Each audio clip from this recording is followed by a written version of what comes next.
Welcome back, everyone. The M1 iPad Pro just came out, and I wanted to kind of compare the M1 iPad Pro chipset to the A14 Bionic on the iPhone 12. Now, I'm going to tell you this table is very rocky.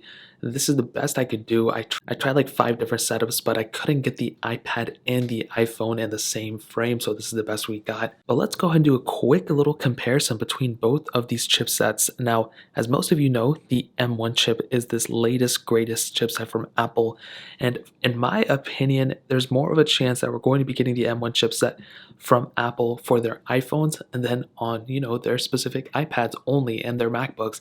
It's cheaper for them to develop all the chipsets rather than developing the A14 and A lineup at the same time of them developing the M lineup. So it'll just be easier in my opinion. Now, both of these are, as you can see, have all the apps cleared out. Both are updated to the exact same version. I had to downgrade my iPhone 12 to iOS 14.5.1 from 14.7. So this is essentially it. So let's go and start loading things up. Let's get into their app stores. 3, 2, 1.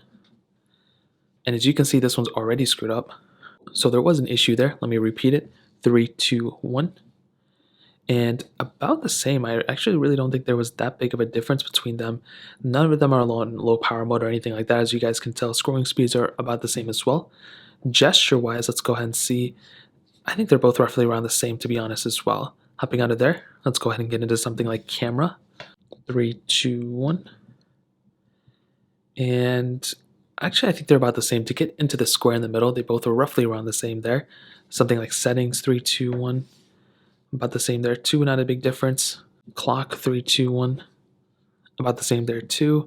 And that essentially covers up all these apps. Now, as always, I have a bunch of these third-party apps that we can go ahead and get into. Let's get into BOFA, 3, 2, 1. And as you can see, the M1 iPad Pro was actually pretty fast. The iPhone 12 was a little bit behind. It looks like they're on 2 different versions. Tempo Run 2, 3, 2, 1. Now this is a little bit of a bigger game, and they both had a couple of different options that came up. So let me go ahead and repeat this one. Tempo Run 2 again, 3, 2, 1. And it looks like the A14 chip is actually a little bit faster, but again, they both were kind of a little iffy in the beginning with. There's a lot of different pop-ups, but this one is actually pretty obvious. I think the M1 iPad Pro is a little bit slower here. You need to some gameplay. Let's see if there's going to be that big of a difference. And I want to say there's probably not going to be, to be honest, but we'll just kind of see. They're going to be roughly around the same there. Hopping out of this specific app, let's get into Dropbox, 3, 2, 1. And I think the iPhone 12 was faster there, but the M1 iPad Pro was a little bit behind. And I want to say there could be some issues with the M1 iPad Pro chipset right now. It may get faster over time, we'll see. But the same could be said for the A14 as well. Quizlet, 3, 2, 1. Actually, I think the M1 iPad Pro was the faster one there. Hopping out of this one, let's go into Thank You, 3, 2, 1.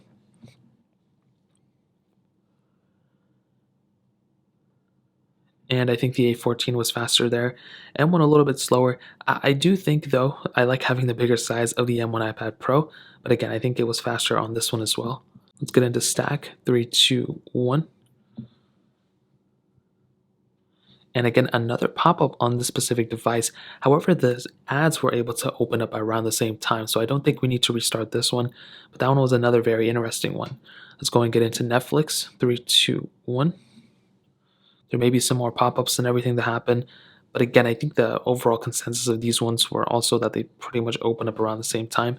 Snake versus Blocks, 3, 2, 1. Now I'm ready if there's any pop-ups that come up, which there probably will be. And the M1 iPad Pro was faster. This one was a little bit slower. It's weird that we need a tracking thing on this specific app. That's very strange. Why for a game that they need to track these things? Okay. I think gameplay was about the same there too. It's going to Paper Out 2, 3, 2, 1. This is definitely going to cause some problems, I think. And both had these little pop-ups, and looks like, but this one was able to load up that pop-up first. Let's go ahead and click Allow at the same time, see what happens. And I think the M1 iPad Pro was a little bit faster in that sense, as you guys saw.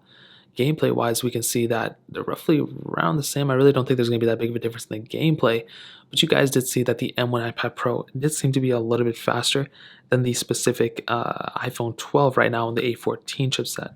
Let's do Fruit Ninja, 3, 2, 1.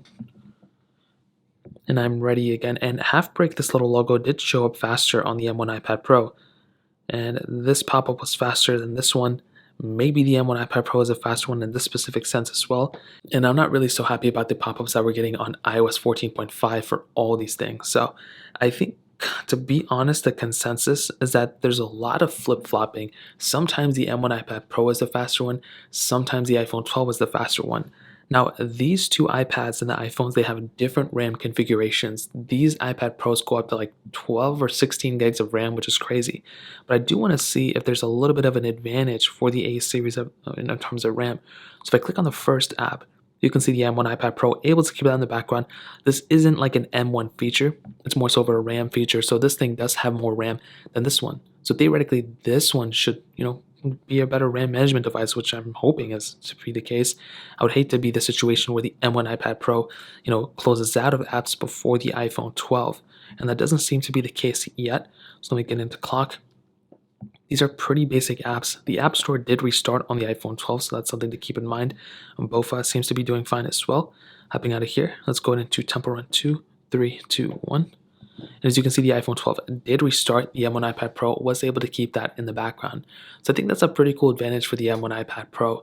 And I think, right now, when it comes down to the chipset, because this was more so of the RAM test, going back to the beginning, I think when it comes down to these two, I'm pretty happy with the performance of both of these devices, okay?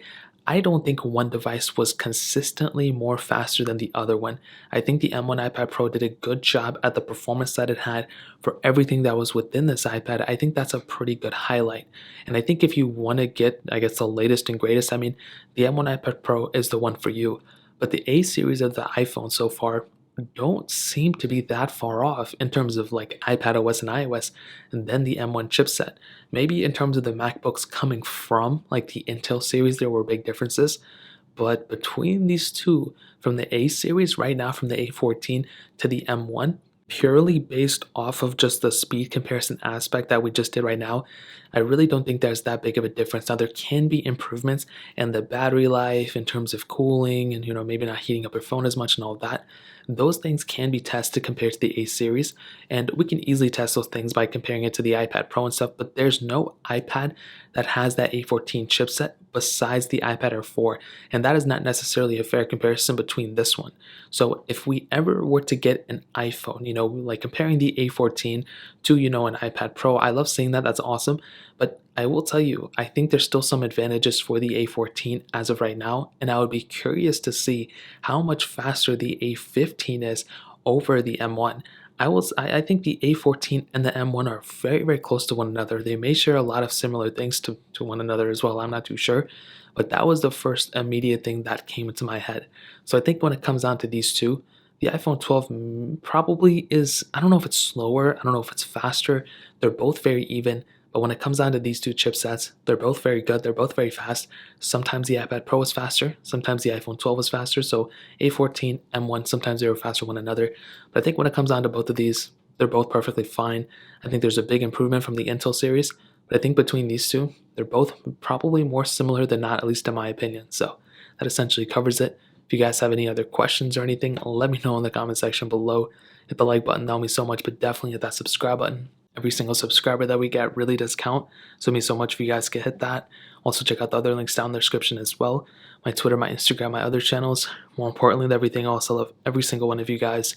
Hopefully I'll catch you guys in the next video. Peace out till then.